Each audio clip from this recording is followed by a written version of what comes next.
Nimshukuru sana mgeni wetu kwa kuja leo, kwa sababu hapa alipo yuko safarini.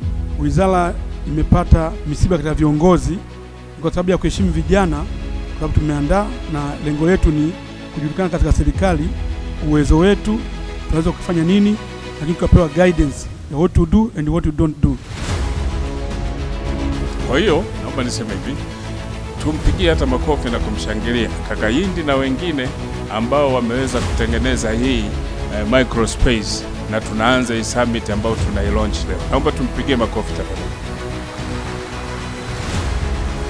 Kwa niaba ya Mheshimiwa Waziri Profesa Adolf Mkenda,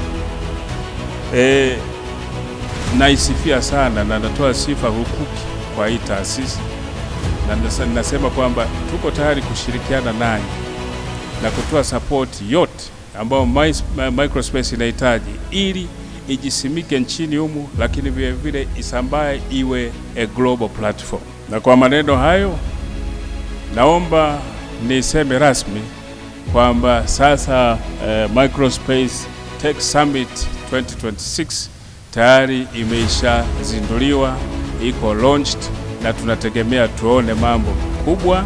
Nawatakia kila la heri na washukuru sana, asante.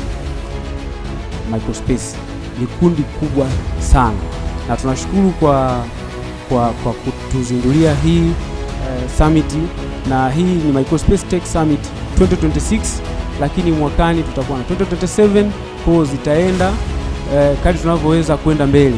Na mgeni rasmi tunakushukuru sana, nadhani salamu zetu utazipeleka kwenye ofisi yako na tutapata support kubwa sana kwa event zinazokuja. Nashukuru sana.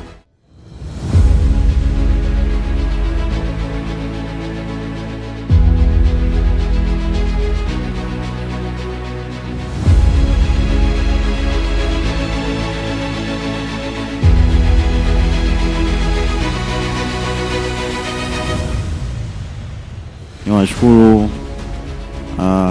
mlionipigia kula, maana mimi nimekuja tu represent Payo kwenu.